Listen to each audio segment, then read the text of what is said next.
গতকাল থেকে গুঞ্জন শুনতেছি যে স্বরাষ্ট্র উপদেষ্টা নাকি পদত্যাগ করবে। ফাইজলামি করেন মিয়া, বুইরা ভাম কোতার জানো, ফাইজলামি করতে আসেন, মানে সারাক্ষণ খালি ভেটকাইতে আসেন। আপনাকে কি পদত্যাগ মানে হচ্ছে আপনি কোনো কিছু পারতেছেন না, আস্তে কইরা চুপচাপ চলে যাবেন, এই জন্য কি আপনার স্বরাষ্ট্র উপদেষ্টা বানানো হয়েছে? ওই জায়গা দিয়ে আপনি লড়তে পারবেন না। আপনার পুরো এই ঘটনার সাথে কারা কারা জড়িত এইটা নিশ্চিত কইরা আপনি এইখান থেকে যাইবেন। আপনি কোনো জায়গায় যাইতে পারবেন না। আপনি যাবেন, কোনো সমস্যা নাই, তার আগে বলবেন যে আপনারা কে বাধা দিছে এই দায়িত্ব পালন করতে, আপনি কার কার জন্য এই দায়িত্ব পালন করতে পারেন নাই, কে এই খুনের তদন্ত করতে আপনারা বাধা দিছে, সব কথা বইলে দিয়া এরপর আপনি যাইতে হইবে। এছাড়া আপনার যাওয়ারও কোনো সুযোগ নাই। কি ফাইজলামি নাকি? মানে বাংলাদেশের জনগণ, কোটি কোটি জনগণ আপনাদেরকে দুইটা দফা দিয়েছে, আপনারা কোনো তোয়াক্কাই করতেছে না। বাংলাদেশের জনগণ এই সরকারকে টিকিয়ে রাখার দায়িত্ব নেয় নাই। এই সরকার যদি এই বিচার নিশ্চিত না করতে পারে, এই সরকারে থাকবার কোনো দরকার নাই। বাংলাদেশের জনগণ দীর্ঘ 15 মাস ধরে এই সরকারের সকল অন্যায়কে শুধুমাত্র বৈধতা দিয়েছে যাতে জুলাইয়ের এই বিচারগুলো হয়, যাতে বাংলাদেশের স্বাধীনতা সার্বভৌমত্ব অক্ষুণ্ণ থাকে, যাতে বাংলাদেশে স্থিতিশীলতা বজায় রাখে, যাতে বাংলাদেশে সুষ্ঠু একটা নির্বাচন হয়। আপনারা কোনোটাই করতে সক্ষম হচ্ছে না, তাইলে আপনাদের তো এইখানে বসে আরাম করবার কোনো দরকার নাই। আপনাদেরকে যখন আমরা গিয়ে বলি যে এই খুনিদেরকে কারা ছাড়াইলো, আপনি হাসতে হাসতে বলেন যে বাবা এইটা কেমন কথা, এর দায়িত্ব তো আমার না। এই মিয়া ফাইজলামি করেন। আপনার আইনমন্ত্রী বানানো হয়েছে কি আপনার খালি এই দায় অস্বীকার করবার জন্য? আপনি আইন উপদেষ্টা হয়েছেন কি খালি দায় অস্বীকার করবেন এই জন্য? আপনার কি কোনো দায় নাই? এই যে জনগণ যখন এই যে উপদেষ্টা পরিষদ গঠিত হয়, জনগণ কারে চিনতো? জনগণ তো খালি আপনারই চিনতো। ডক্টর ইউনূস আসবার পূর্ব পর্যন্ত তো এই উপদেষ্টা পরিষদ কারা কি হবে এই দায়িত্ব তো আপনার উপরেও বর্তায়। তাইলে আপনি এখন যে কথায় কথায় বলেন যে বাবা এইটা তো উচ্চ আদালতের কাজ, এইটা অমুকের কাজ, এইটা তমুকের কাজ, তাইলে আপনার আসলে কি খালি অস্বীকার করাটাই আপনার দায়িত্ব, নাকি আপনি এই বাংলাদেশের পুরো জনগণের দায়িত্ব নিয়ে আপনি ক্ষমতায় গেছেন? আপনি সেই দায়িত্বকে অস্বীকার করেন কেন? আমরা স্পষ্ট করে বলতে চাই যে স্বরাষ্ট্র উপদেষ্টা, সহকারী উপদেষ্টা, আইন উপদেষ্টা থেকে শুরু করে প্রত্যেকে প্রচুর পরিমাণে দায়িত্ব অবহেলার কারণেই আজকে হাদি ভাইয়ের এই রক্ত এই বাংলার জমিনে ঝরেছে। সুতরাং প্রত্যেককেই এর জবাবদিহি নিশ্চিত করতে হবে। প্রায় আপনাদেরকে বের করে দিয়েছে যে এই খুনে সে কারা কারা জড়িত রয়েছে, আপনারা বের করতে পারেন নাই। তাহলে তো এই গোয়েন্দা সংস্থা রাখবার কোনো দরকার নাই। ইনকিলাব মঞ্চকে বাংলাদেশের গোয়েন্দা সংস্থার দায়িত্ব দিয়ে দেন, যেহেতু সব কাজে ইনকিলাব মঞ্চেরই করা লাগতেছে। গোয়েন্দা তথ্য সরবরাহ থেকে শুরু করে সকল কাজ যদি ইনকিলাব মঞ্চই করে, তাহলে এই গোয়েন্দা সংস্থাগুলোকে বসিয়ে রাখবার তো কোনো দরকার নাই। ওসমান হাদির জানাজায় 10 লক্ষাধিক মানুষের উপস্থিতিতে আমরা বর্তমান সরকারের কাছে 2টি দাবি জানিয়েছিলাম। প্রথম দাবি হচ্ছে ওসমান হাদিকে যে করেছে বা যারা খুন করেছে, যারা খুনে পরিকল্পনা করেছে, যারা সহায়তা করেছে, যারা খুকে আশ্রয় দিয়েছে এবং যারা মদতদাতা, তাদের প্রত্যেককে দ্রুত গ্রেফতার করে আইনের আওতায় নিয়ে আসতে হবে। এবং আমরা এর সাথে এও বলেছি যে আগামী 24 ঘন্টার মধ্যে সরকারের স্বরাষ্ট্র উপদেষ্টা এবং সহকারী উপদেষ্টাকে গত 1 সপ্তাহ ধরে তারা খুনের ব্যাপারে কি কি পদক্ষেপ নিয়েছে আসামিকে গ্রেফতারের জন্য, সেই ব্যাপারে তারা জনসম্মুখে এসে জনতাকে জানাবে। এবং দ্বিতীয়ত আমরা বলেছি সিভিল মিলিটারি ইন্টেলিজেন্সের মধ্যে ঘাপটি মেরে বসে থাকা আওয়ামী দোসরদেরকে চিহ্নিত করে গ্রেফতার করতে হবে।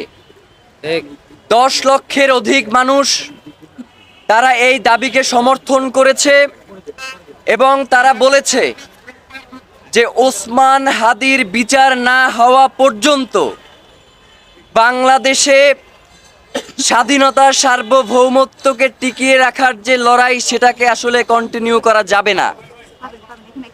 তারা বলেছে আগামীর যেই নির্বাচন, সেই নির্বাচনকে যদি সুষ্ঠুভাবে সম্পন্ন করতে হয়, তাহলে নির্বাচনের পূর্বেই ওসমান হাদির খুনের সাথে যারা জড়িত তাদেরকে গ্রেফতার করা দরকার। কিন্তু আমরা লক্ষ্য করেছি গতকাল স্বরাষ্ট্র মন্ত্রণালয়ের পক্ষ থেকে যেই বিবৃতি দেয়া হয়েছে, সেখানে আমরা স্বরাষ্ট্র উপদেষ্টা এবং তার বিশেষ সহকারী খোদাবক্স, তাদের দুইজনের একজনকেও আমরা দেখতে পাই নাই।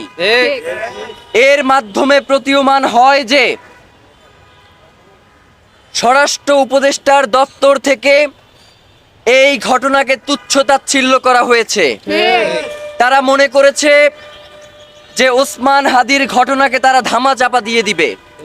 কিন্তু আমরা আপনাদেরকে জানিয়ে দিতে চাই, বাংলাদেশের জনগণ,